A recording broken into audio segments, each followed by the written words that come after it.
So blogger Mike Lewis recently published an article at his website Where Peter Is about why he believes that the suppression of traditional Latin Mass communities is not only fully justified, but also praiseworthy. And normally I don't really pay attention to that kind of content that much, but someone reached out to me and said that he mentions me by name in the article and asked if I was going to respond to it. And honestly, entering into the fray of controversies like this or defending my honor isn't what I want my channel to be about. So I usually avoid that kind of thing. But when I read this article, it was so egregious that I do feel it warrants a response.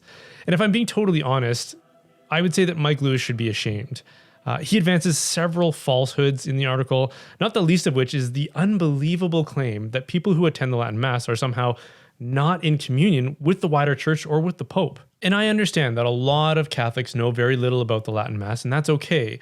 And so it would be forgivable if they confused it with groups like the SSPX, whose relationship with the church is it's hard to define and certainly a point of controversy. But there are also communities and societies of clergy that are specifically sanctioned to offer the Latin Mass by Rome and who made it a specific point to remain in unity with the Roman Pontiff, like the Fraternity of St. Peter, who are so named for that very reason. And it is specifically that community of priests who serve the Mass that my family and a rapidly growing number of other families attend. But instead of making those, I would say, very important distinctions, Mike seems to exploit the unfamiliarity that many Catholics suffer from by not just implying, but stating that Catholics like myself are not in communion with the wider church and with Rome. So his article starts by quoting something I posted on Twitter, or now X, I guess, which was in response to something that author Sohrab Amory, I think that's how you say his name, made, which claimed that Pope Francis was able to detect disturbing looming trends on a distant horizon that required him to take harsh steps to combat, implying that the TLM was like the incubator of these disturbing trends and then was therefore justified in taking extreme measures to fight against. And in response to that, I complained that whenever people make this claim that the TLM is to blame for movements of dissent and infidelity within the church, they never substantiate these claims. They just assert it. There's never any actual hard, like survey data that confirms that a critical mass of Catholics who attend the TLM are flirting with heresy and schism.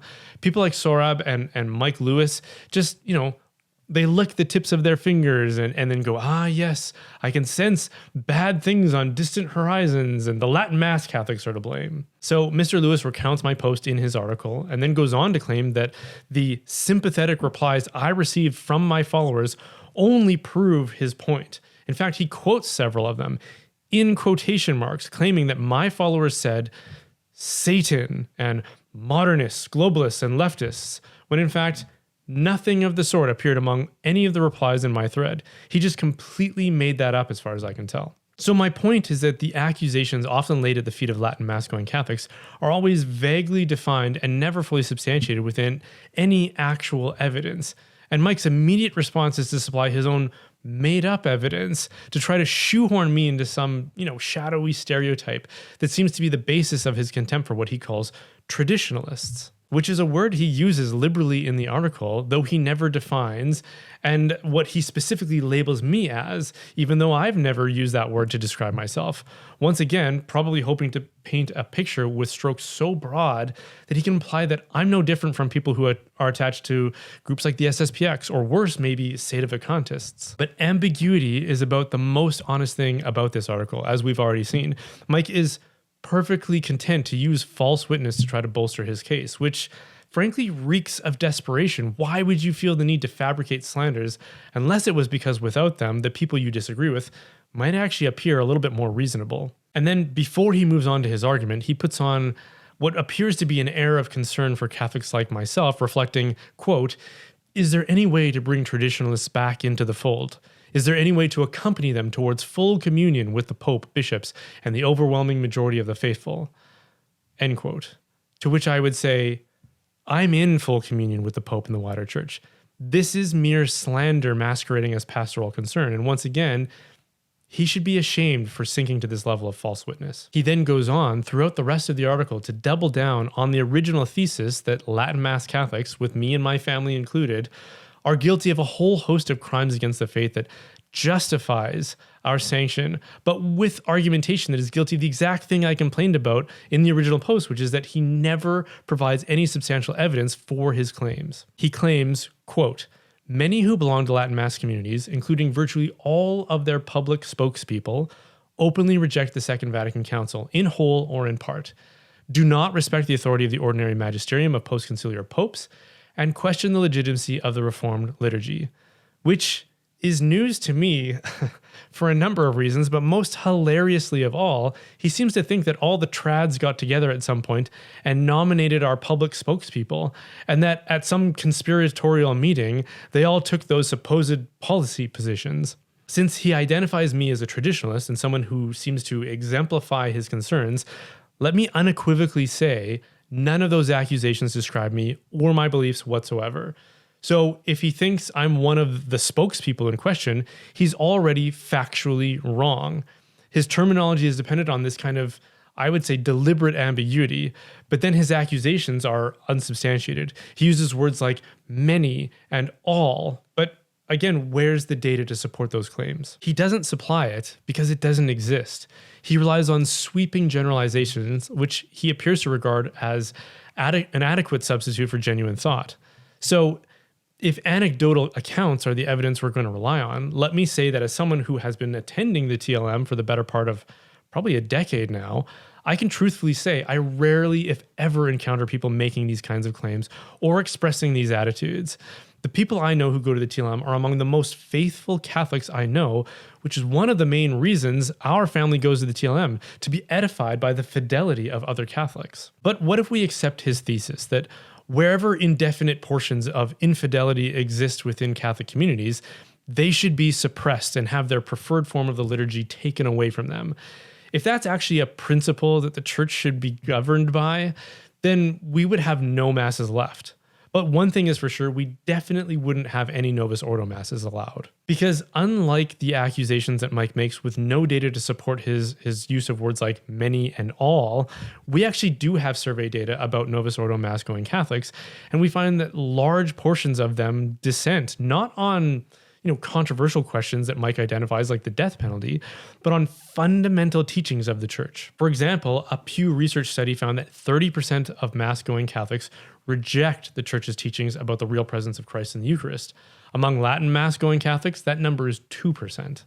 Another 33% believe that the church's teachings on abortion are wrong, but only 1.6% of Latin mass-going Catholics said the same thing. 33% of Novus Ordo Catholics believe the church is wrong about same-sex marriage, whereas only 2% of Latin Mass Catholics said the same thing. And according to a survey conducted by the Archdiocese of Baltimore, it found that only 14% of the generation of post-conciliar Catholics strongly agreed with the statement that when it comes to forming their moral conscience, they take heed of what the Pope and the bishops have to say. And if we go from the right use of the word many to most, we find that 72% say the church is wrong on contraception, and only 2% of Latin Mass Catholics said the same thing. 71% of Novus Ordo Catholics believe the church is wrong on IVF, and 50% believe the church is wrong on priestly celibacy. But even with that information, I still don't think that the church should be shutting down the communities that harbor that kind of dissent. I think you'll accomplish a lot more by way of conversion by teaching and helping people understand, and by encouraging what is good in those communities. That's what Pope Benedict Summorum Pontificum did, and what he claimed he was doing in the accompanying letter. It brought a lot of trads who were on the margins or on the fence back into the fold. People who might have been suspicious of the magisterium before had discovered a deep affection and gratitude for Pope Benedict after he made those provisions available. And the reason I know that is because I know of people like that. I've met them when I first started attending the Latin Mass. These are people who attended the SSPX chapels, who then moved over to the FSSP, which is in complete communion with the Pope and entirely obedient to him. And besides, wasn't Vatican II about avoiding past reliance on excommunication and anathemas to quell dissent, instead opting for a more pastoral and listening approach? Pope St. John the 23rd says as much in his opening address. Isn't synodality all about listening to the diverse voices of the church? Why in this one singular case do we see the church using its full judicial authority to sanction, to exclude, and to punish? And why does Mike think this is perfectly compatible with his advocacy of this new season of being a listening and pastoral church? But even if the church's institutions hadn't given so much lip service to its intent on being a church that listens rather than condemns, this would still be an unjust sanction and punishment. I've already shown that by and large Latin Mass going Catholics are significantly more faithful to magisterial teaching than Novus Ordo going Catholics. But even if they weren't, even if Mike's accusations were true, how does that justify finding fault with the traditional liturgy itself? Especially when Pope Benedict explicitly taught that, quote, what earlier generations held as sacred remains sacred and great for us too, and it cannot be all of a sudden entirely forbidden or even considered harmful. But if you blame the Latin Mass for whatever perceived dissent exists in those communities, then you're necessarily claiming that the Latin Mass is itself harmful and therefore must be confiscated, like a dangerous toy in the hands of an infant. But of course, the church cannot say this about the Mass, as Benedict made clear. So if you can't isolate the Latin Mass as a cause of harmful division, at best you're left making some kind of argument from correlation, because there's no proof that the Latin Mass has caused whatever kind of dissent you claim exists, with no actual data or evidence to support that claim, and plenty of counter evidence. It would be like legislators saying, you know what, we've noticed a lot of people who commit crimes seem to wear sneakers. In fact, they seem to like them a lot, which is why we feel fully justified in outlawing sneakers from now on. There's obviously a correlation between sneaker wearing and criminal activity, so we're going to put a stop to it. And then when all the people who wear sneakers for comfort or for sport decry the legislation as unjust, you then use that as evidence to say, aha, look at how disobedient they are. This only confirms we made the right decision in punishing these delinquents. That would be obviously illogical and clearly unjust. But this seems to be the moral principle that people like Mike Lewis are relying on. They observe, again, by licking their fingers and taking the temperature in the room, that some undefined traditionalists on distant horizons and their official spokespeople are prone to dissent. Therefore, we need to suppress the Latin Mass. I'm sorry, but that doesn't follow at all. So what I'd ask for from people like Mike Lewis is to, first of all, stop relying on slander and stereotypes to form your opinions about your fellow Catholics. Show a little bit more, just a little bit more goodwill. And if you're going to say another word about how the church should be more synodal, more inclined to listen than to punish, then please, for the sake of your own integrity at least, not another word about how breaking up communities of believers is justified because you've convinced yourself they're denizens of dissent, when in fact, all the evidence proves the exact opposite.